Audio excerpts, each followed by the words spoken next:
The Italian Wine Podcast is introducing a new donation drive this month. It's called Why Am I a Fan? We are encouraging anyone who tunes in on a regular basis to send us your 10-second video on why you are a fan of our podcast network or a specific show. We will then share your thoughts with the world with the goal of garnering support for our donation drive.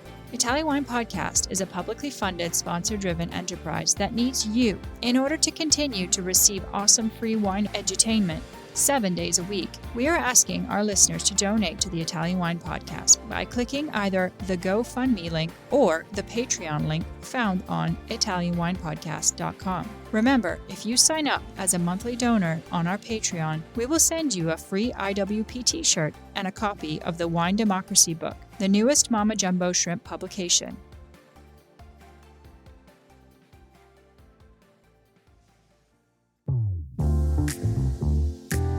Hello, everybody.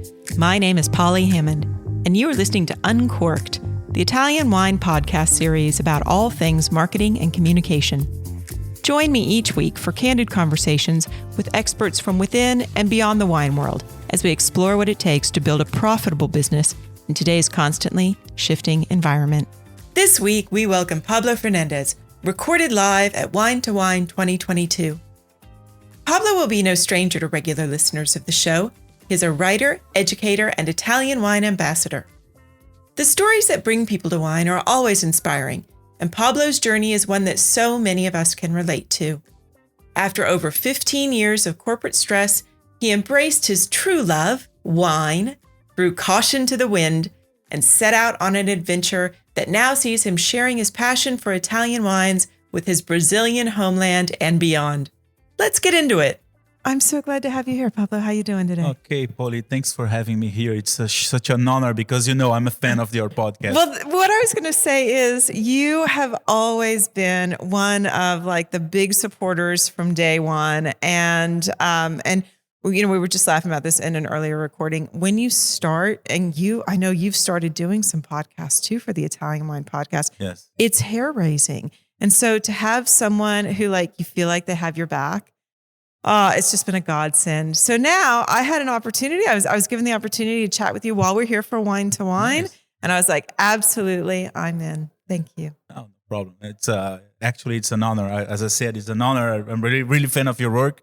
Always nice chats about marketing. I'm really into that world, and we can talk about that later because everyone wants to work as a sommelier or at the end selling wine for the final consumer. But I really like this part of the strategy of how you can work in a more strategic way in a way. So yeah, and your podcast is really like these persons that are very it's mostly us just being kooky and sharing odd stories. So you are here. You are speaking at the event. You have recently actually recorded a podcast for the Italian Wine Podcast. Exactly. So you're one of us now. We've unfolded you. How'd you find that process? Was that the first podcast that you'd hosted, or have you done these before? No, it was the first one, especially in a language that is not my main language. So it's something that is a real bit scary at the first, but it wasn't amazing because it was with a friend of mine. And it's a funny story because with Varvaglioni, I was there during my sabbatical year, so it maybe a little bit of sparked my passion for going in the wine industry, Right. So it's it was fun because we can do the interview with writing before the questions and then ask the guy and then he's your friend. So it was a very comfortable place to be. So my first podcast for this series was with Jane Anson. And Janice is amazing. Gosh, she's amazing, but she's also sweet and generous, which I did the total noob first podcaster thing where I forgot to hit record. And I was 10 minutes into it and I looked at her and I was like, Jane, I'm a dick. I actually forgot to hit record. We need to back up and redo that whole first 10 minutes. And I, just completely mortified because she's super professional. And I do feel like that one of the things about any sort of communication, and maybe there's a lesson in this, is that a lot of what we're all doing right now, we are learning publicly. it unfolds in front of Twitter and YouTube and Instagram. We are very exposed nowadays. Anything you write on the internet is there forever and maybe can piss off someone at the other side. So you never know what you're saying. So you, at one point, you have to be very careful about the words you put. But at the same time, it's good because you are reaching some audience that you will never dream of. 100%. So you mentioned the sabbatical. I actually just want to go way back to the beginning. Okay. Before you were an Italian wine ambassador, you were an engineer. Is that correct? Engineer, product or project manager. What kind of engineering? Oh yeah. It's a long story actually. I graduated in Brazil 2004 in civil engineering, and then I started to work in a software company that they did software for calculus, structural calculus. So structure is very boring job. And then after 4 years there, I started to think, no, this is not for me. Maybe 4 years, okay, but I think when we are in our 20s, we really don't know what we want, and we are really feels in doubt. The same way in the 40s. So you know that never quite changes. And especially, I was born in 1979. I'm a kind of Generation X. I'm not. I don't feel like a millennial, you know. So it's we think in a different way, in a different pace.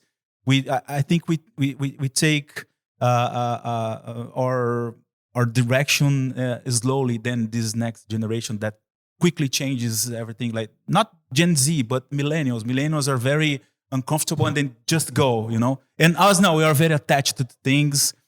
So getting back to the subject, in 2009, I was pursuing to work with project management with big projects.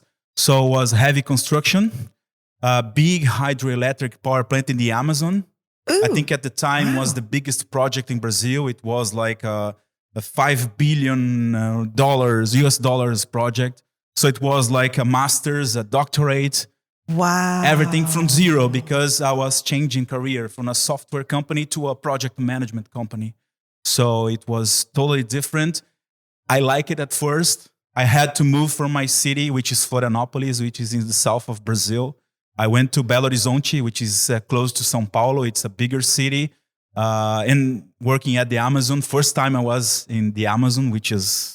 Was that incredible? Amazing. Yeah, incredible. It's a huge construction because it's a huge hydroelectric power plant in the middle of nowhere where you have to build everything from zero.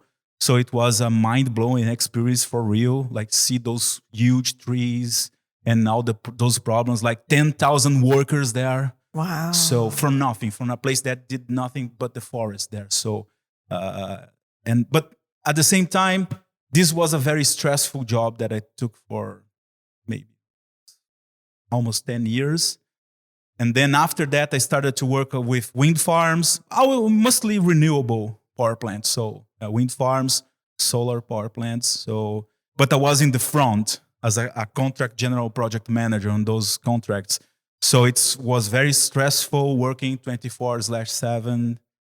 Sunday to Sunday, and I wasn't sleeping well, and at the same time I have a colleague from college that his father-in-law started a winery in my state, and then I started to drink wine, but just for leisure. So you weren't a wine drinker as you're going from these sort of mid-20s to mid-30s. No wine drinking in my family. Okay, can I just interrupt that to say, see? Even if they're not drinking wine in their 20s, they do learn to love it. Exactly. You're proof. Yeah. So you have a friend whose father starts a winery. Father-in-law, yeah. Started in a brand new region in Brazil. It's Santa Catarina, Vinhos de Altitude. And I really fell in love for the region, but just drinking, not thinking in remotely close to working with wine.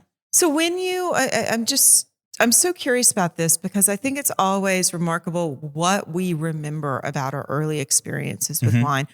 When you fell in love with it and you fell in love with drinking wine, were you thinking about wine in the context that now you understand how we talk about, flavor profiles and aroma and balance, or were you thinking this tastes great with the food that I'm having, or this is a good social lubricant? Like, can you reflect on back then when you first were becoming a wine lover, what you sensed or what you noted about the wine? I think mostly was a social experience with your friends. So it's a very social drink. So being together and relaxing and having that moment with your close friends, and sometimes friends that are not close that became close with you. So that's something that is very nice about wine at the first time when you start to drink, because it's very social, which is something that the pandemic took off for a while and are regaining back this. But definitely the social thing is very important at the beginning. I didn't pay too much attention to flavors and aromas. It's just I'm there drinking is a different thing because it's different from the wine that you have in mind, especially in Brazil, because table wine dominates the market usually, and it's from American grapes usually in Brazil. So it's different from the profiles that we have here in Europe. So, but okay, so I'll come back to that when we talk about your big wine brain.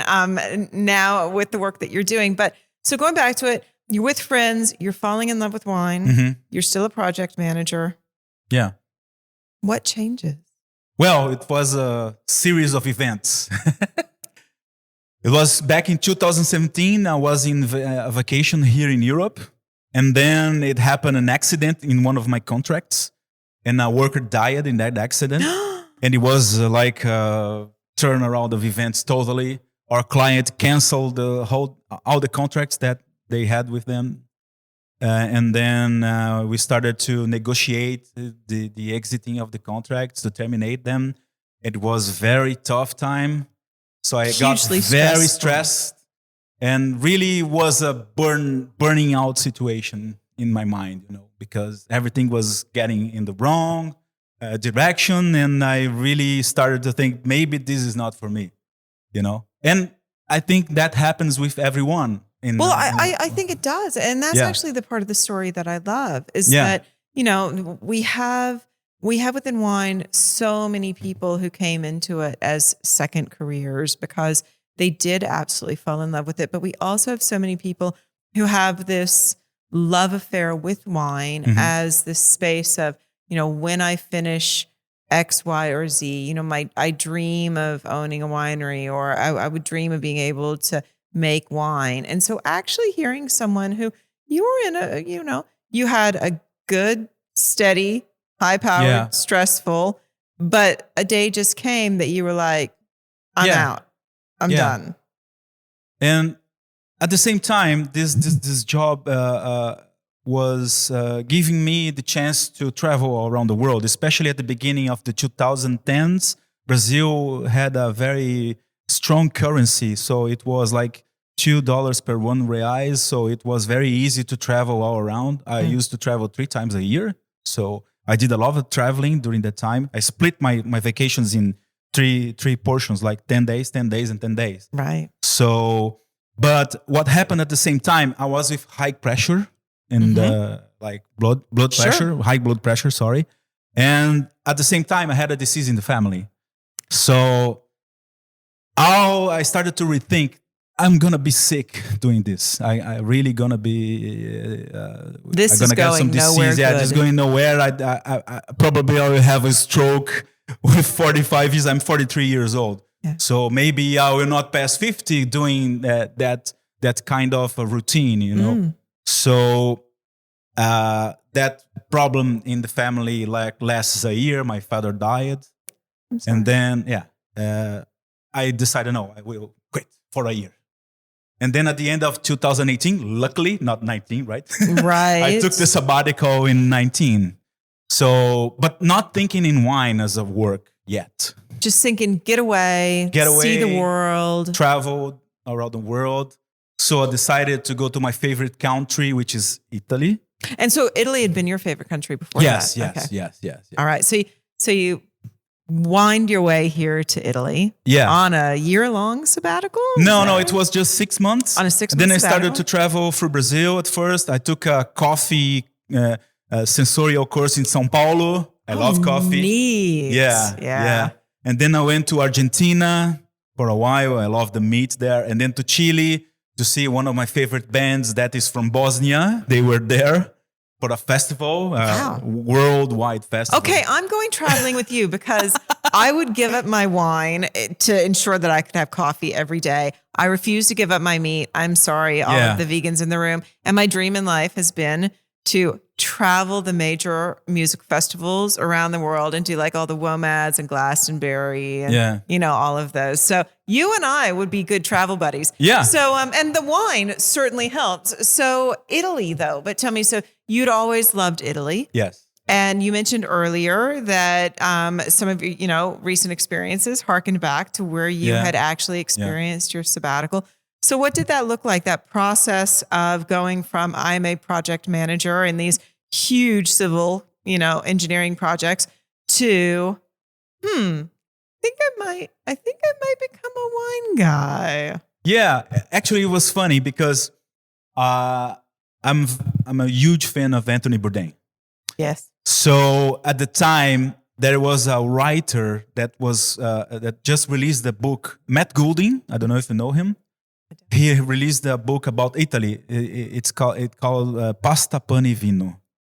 So I was reading the book during January and see, I'm gonna do it the same itinerary as the book. And so I did it. I just, it goes to Piemonte, to Bologna, to Puglia, which is a funny story that happened there. Varvaglione was involved in that story. And then, but at the same time as the book, I was willing to learn Italian. So I tried the school here for a month in Le Marche. Wow. So that's when I started to develop an idea. Well, I have to work with something related to Italy, but I still at the time I didn't know what. So I started. So you started following your love affair with Italy, yes, not wine. So it's okay, all right. Yeah. So that book from Matt Goulding, I always tell him, "No, this is." I just like acquaintances, I send messages to him because that book was very important to me. And then I really pictured that yes. That could be a way of life, but still, I don't know what, because how could I work with something with Italy? Because I'm not a Comex guy. I don't work with trading, commercial. So usually people with that area works or food related, because food is very strong, Italian food in general in Brazil.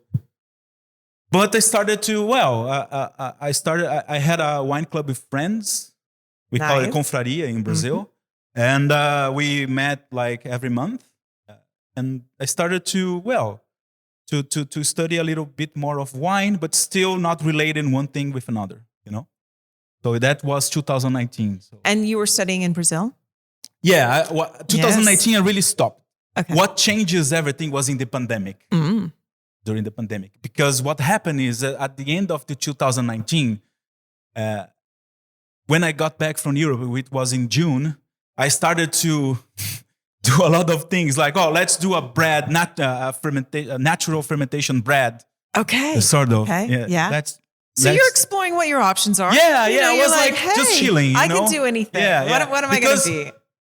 In my deep feeling inside, I was maybe thinking that I would be back with engineering at the end of the year, you know. Okay. Yeah, so you saw this as this is my break. You know, I'm not. Yeah. I was maybe a little bit giving up the dream.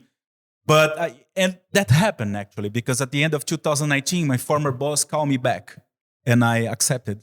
That did not last long. Well, what happened Thanks to pandemic. Yes, it was the December 2019 that I started to work back there, but it was his solar company, power plant company, which was interesting. A market that is really skyrocketing in the whole world, especially in Brazil.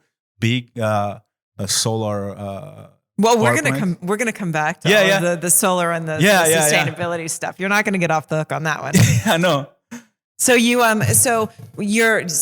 December 2019, you head back into civil engineering. Yeah, again. And that lasts, 3 months? No, actually, no.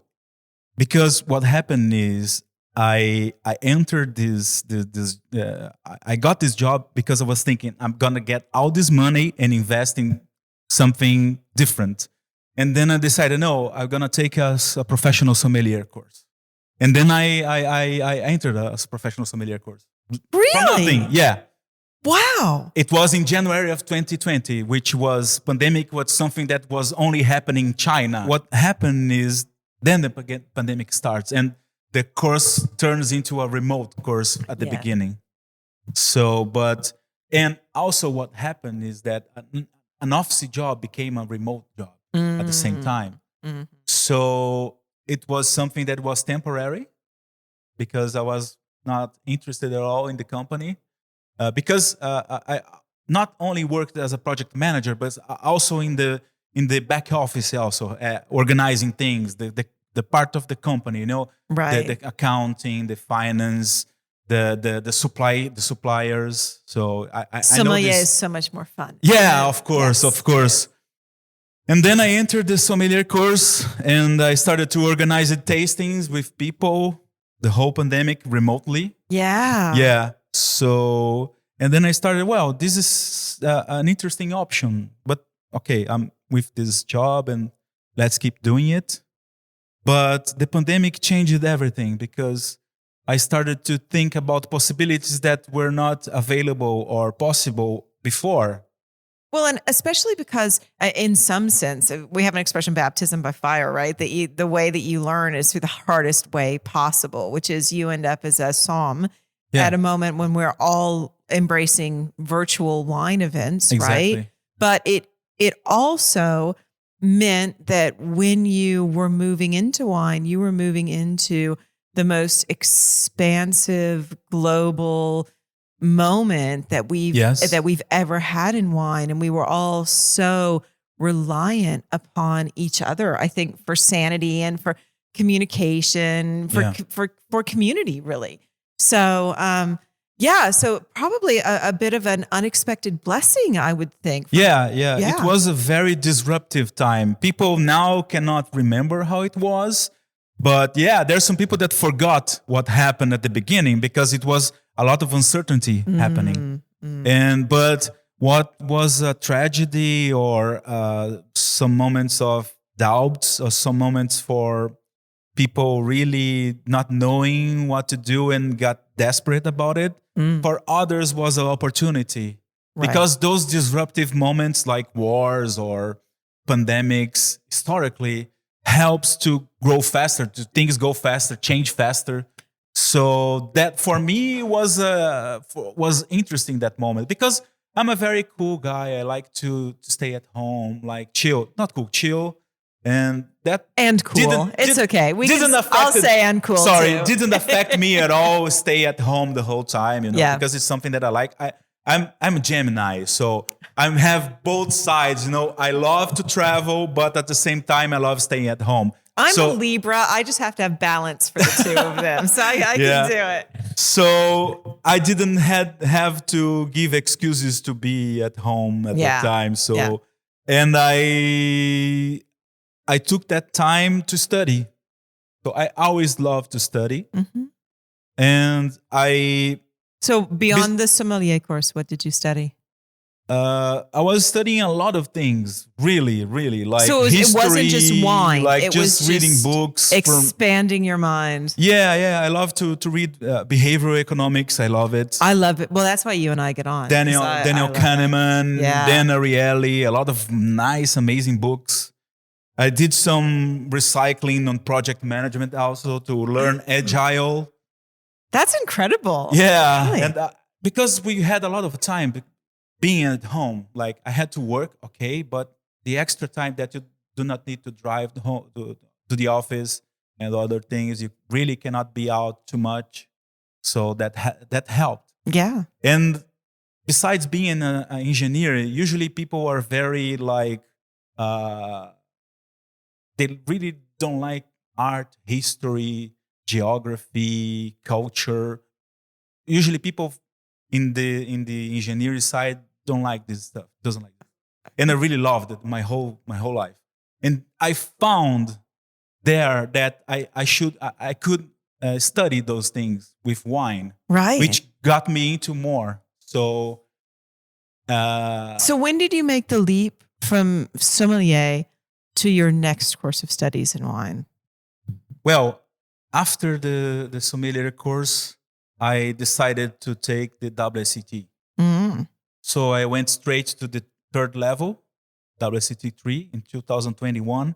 And then You were allowed to. So see, in Yeah. our market, we could skip the first one, but we weren't allowed to skip the second one.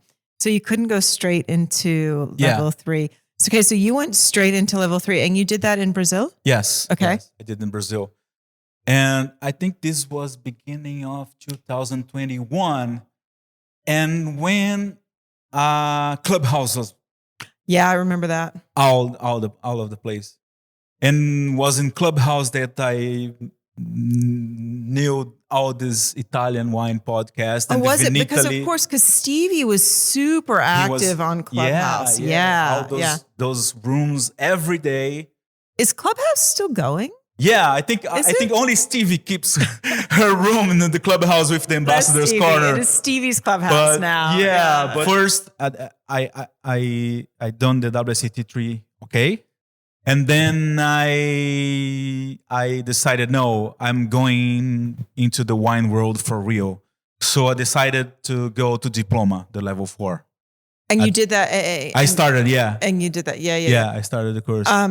And so I'm quite curious because, of course, I've been coming to Wine to Wine every year for 5 years. I meet all of the, or not all of, but I meet so many of the VIA participants in here. And I'm super impressed. And I just want to say, I'm not just saying this because I'm at Wine to Wine. I'm actually really impressed with the level of support that you guys get from the organization, because it does feel like I see the press releases, I see the news, I see the extent to which all of you are just welcomed so warmly into these spaces. Do you feel like that experience of having been a part of a group that's so well structured and well supported has really, changed your experience transitioning into wine, becoming immersed in our community? Definitely. I think the VIA community, the program, the Vinitaly International program, it's a huge step forward, because especially for someone like me that is transitioning career in the middle of a midlife crisis. So it's you were too young for that to be a midlife crisis. Too young. But I think it opened doors. You can meet a lot of people and can give you opportunities that are harder to find if you're not in an environment like that. Because you're now actually writing as well, right? Yeah. I work with Amanda Barnes, and she's one of the knowledgeable women in the wine industry. She's based in Mendoza. I became friends with her, and I helped her with the Brazilian chapter in her book that got a lot of awards last year. I was so happy for her. She's amazing. She's so humble, a future master of wine.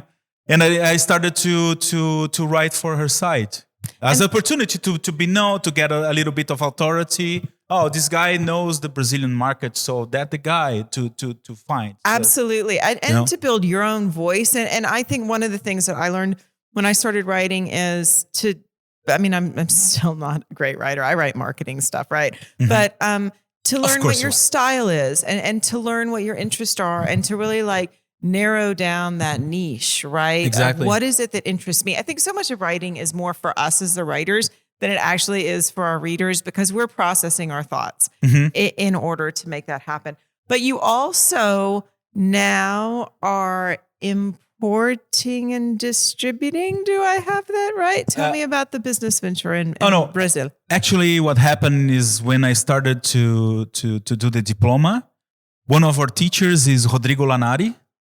He's the country manager of wine intelligence in Brazil. And he also owns a company that is named WineNext that helps businesses outside Brazil to enter the Brazilian market. And I think Rodrigo is one of the best wine business professionals in Brazil. He really knows the market there. And I see him as a mentor in that, because I really like it, the business side of things. So what are some of the challenges to entering the market? Well, I think Brazilian is really challenging, because I think it's really hard especially for Italian wineries to enter Brazil, because Italian wines in general in Brazil are not very known. Apart from Italy is like the 5th place in the importing in Brazil. So behind Portugal. Interesting. Behind Portugal. Wow. Yeah. So first you've got that you just have to even get the category or the sector. Yeah. People more interested in it, people more aware of it. And in terms of, I don't want you to give away all of the business advice, but for the Italian wine brands that are listening, I know that this is some of the things that you're talking about and learning about here. Where do they even begin? Well, first of all, I think they really have to find the right partners in Brazil, because Brazil is, in a way, is like the US, is very big. So it's very regionalized. So the markets are different. The South market is different from São Paulo, which is the biggest market in Brazil, which is different from Rio, which is different for the Northeast. So you really have to find a partner in Brazil that will really help you there. You know, it's not only a guy, oh, your wine is cheap, let's get in there and really. So due diligence on who your partner is, really properly say, is this the right person who can support my brand and my brand growth? A quick question. Would you characterize the Brazilian wine consumer, and we're gonna make a gross generalization, but bear with me on this. Is it a more traditional market? Is it a more progressive, curious market? Like, if we look at the wines that are popular in Brazil, how would you categorize those? Well, I think the popular wines in Brazil are the cheap wines. Are the cheap wines? So it's a price based in market. general, in volume. But if you think about the fine wine, the premium and the super premium, Brazil is very curious about wines. So that's something interesting about the Brazilian audience. Like, they are really willing to try new things. Really? Yeah. Wow, that's very positive for brands who are coming in, especially if they are in that premium category. Exactly. So beyond the due diligence of finding the right partners, I mean, do we have issues around exchange rate and around the economy and around the politics that we have to navigate? Well, we are actually facing an election transition in Brazil. I know. Like, coming from a far right-wing government for a centrist left government. But I think economically wise, it will not change at all, you know. And I think the market noticed that. So, of course, people were waiting for the election to so there's been a bit of a standstill while that was coming, because they didn't know if it was going to continue far right. Yeah, but I was talking with Rodrigo last week, and people are very optimistic about the next 3-4 years in Brazil. Like, the numbers this year are good. Like, beer started to raise again, and spirits and RTD. So all the drinks in general are starting to pick back up. Yeah. So just in wine, I can't help but reflect upon the work that you did in civil engineering for wind farms and for solar power. Is that something that you look at the wine industry through this lens of the work that you've done in renewable energy sources? Is this part of, where your interest lies in wine? I think, because it's all being done by people. So I think the challenges are the same. Yeah. The challenge is communication, is the same. Like, the lack of communication in the engineer construction is that generates all the problems. And I think in the wine business is the same. How so? In wine? And wine, like the lack of communication, like communicate properly your product is one thing, or like when you are importing or bringing things here. Culturally, other countries are different. So these things, you do not take this seriously or properly, and this will make a problem in the future. So thinking in that way, the problems are really not the same, but similar in a way, you know? So you introduce an interesting topic that has to do with the cultures being different.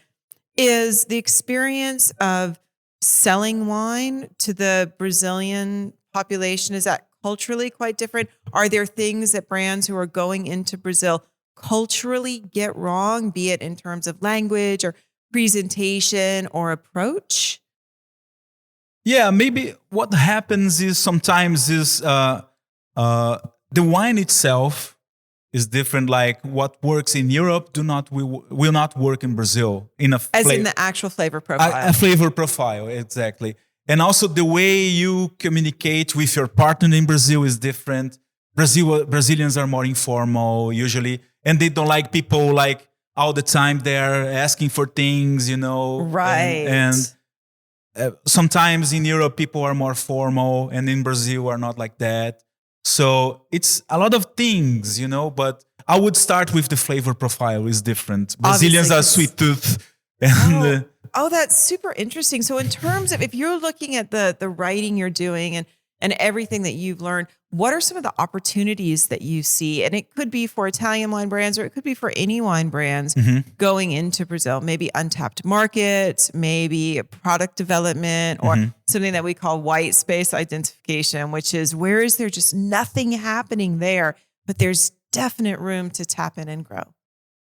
I think if I could say about Brazil, is like a child that you can teach anything, because it's really it's willing to learn about things, about new things, about trying new things. They really like Europe, like they really like foreigners in general. Really? So Brazilian people is very curious about those things. So I think it's a huge opportunity for not only for Italian wines, but I think for wines in general, because and Brazilians love. One of the most popular things in Brazil is soap opera. Like people really, is it like the last chapter. Yeah, there was a soap opera like a month ago called Pantanal, which is a place that is very wild in Brazil and etc. And I think the country stopped to see the last chapter of the soap opera. So people in Brazil really love a good storytelling.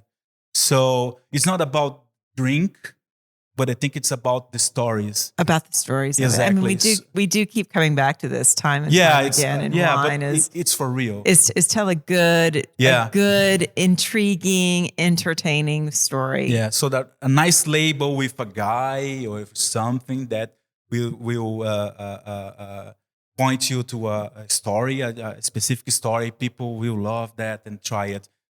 It's not don't have to be good, but if it has this, it's the markers of interest. If it can draw them in. So in terms of your journey, because I mean, it's been a bit of a whirlwind 5 years for you. Where are you going next with wine? What's on the agenda? Well, I really want to establish myself in this wine business part. I really like this thing of different cultures, helping people. I think I'm really good with that, to relate to people. I always been with friendships being extrovert. I'm an introvert guy. I'm really shy, but I like to relate to people. I sense that. I can tell. Yeah. I'm like that.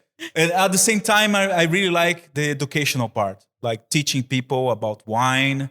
And I'm really starting to think about people that really don't drink wine at all. The starters, not the people that are really into it, like a geek, you know? Yeah. I think this is a audience very interesting. It's sometimes I do tastings and I invite friends that are really not wine drinkers, but they go there and they like the story, like the drink. Oh, this drink is so good. Yeah, it's a wine from Etna. Well, so much. I mean, this is something that, and I do work in digital and everybody knows that, but for so many of us, our earliest joyful wine moments are because, just like you say, we were with somebody who was, come on, let's go. Yeah. We're going to do this thing. And we put our trust in them and we go for it. And so I still will always believe that it's the best way to grow brands. Yeah, Always. definitely. Always. And I really want to work with those paths in my professionally, educational, but with people that are beginning in the wine world, and with the strategic, the wine business side. That is this. How could I sell to the client? Not being with the client selling. Of course, this is very important, but the strategic part. How can you do it in the better way? And what's interesting about it is that some things on strategy are quite the same. That there are certain steps that you take, certain requirements that you have, but the cultural part of it and the what I call macro environmental, what's going on that impacts those places in the world are so unique, and it's really not possible for any one person or any one agency to be the expert at those. Yeah. So having in-market partners, having people who are on the ground who can actually help you work through that strategy and due diligence and business development is so important for basically not screwing up. Exactly. The number of brands that we see who either rely on their own bubble or they never actually get out into those spaces. And this is not exclusive to wine. We just see this all the time. We see this in tech and software and everything else where, you haven't actually gone out into your market to sense check what you're doing. Yeah. So do you see yourself, actually kind of completing this cycle and going in and teaching things like the diploma, and you're already the Italian wine ambassador and actually forwarding education through those channels? Or do you see it as something more informal through tastings and events? No, I think in a way more formal. Okay. But at the same time, my initial idea, it's a little bit ambitious, but anyway, is try to build a Italian wine drinkers community in Brazil that now it's not formal, do not exist, Right. That try to replicate the model that Steve is doing here with the ambassadors, but with create a mass critic mass. Critical mass. Critical mass in Brazil that this is really lacking in Brazil. There is a critical mass for Portuguese wine, and there is no critical mass for Italian wine in Brazil. So that's your mission. Yeah. You're going to change that. Let's see if I can. I really believe I can. Instead of building buildings, you're going to build the communities. Yeah. I think community is everything. And you start to replicate the model. And just after the Italian wine ambassador, 3 or 4 people reach me how you did it. How could I go? Because we have few ambassadors from Brazil. It's 5 only. Oh, wow. So we can start a community and we can start to construct this there. Right. And those people can work with the trade and, importantly, with the final consumer also. Absolutely, on both sides of it. To actually tap into a fabulous market. Yeah. It's a lot of opportunities. But, of course, to start from zero is not easy. But, someone has to do it. Someone has to do it. Okay, so for everyone listening, how can they find you? Where are you online? Well, I am. I have an Instagram, a personal Instagram account. Also LinkedIn. I love LinkedIn. You love LinkedIn, okay? Yeah. Great. People can reach me, Pablo Fernandez, there easily, and of course my contacts are with the SoundCloud and other things. But I'm open to contacts. And so, just for anyone who wants to reach out, who actually wants to just learn more about the transition that you made a time when the world was going mad, or how they can get involved with the work that you're doing with VIA and Brazil. Yeah. Just reach me. I'm very open to people. I like to meet people. If people want to follow the same path, I'm open it. There will be a VIA next year here in Verona, and also I think at the end of the year in the US. I don't know, maybe. But if people want to be mentored or really want to follow this path, just give it a call. Awesome. Yeah, give it a shout out. Thank you so much. You know what I hear outside? Okay. I hear people drinking wine. Oh, yeah. Let's go there. I think it's time to go drink some Italian wine. I agree. All right, here we go. Thanks, Pablo. Thanks, Polly. And that's a wrap. Thank you for listening, and a great big thank you to Pablo for joining me today here at Wine to Wine. The Italian Wine Podcast is among the leading wine podcasts in the world, and the only one with daily episodes. Tune in each day and discover all our different shows. Be sure to join us next Sunday for another look at the world of wine marketing.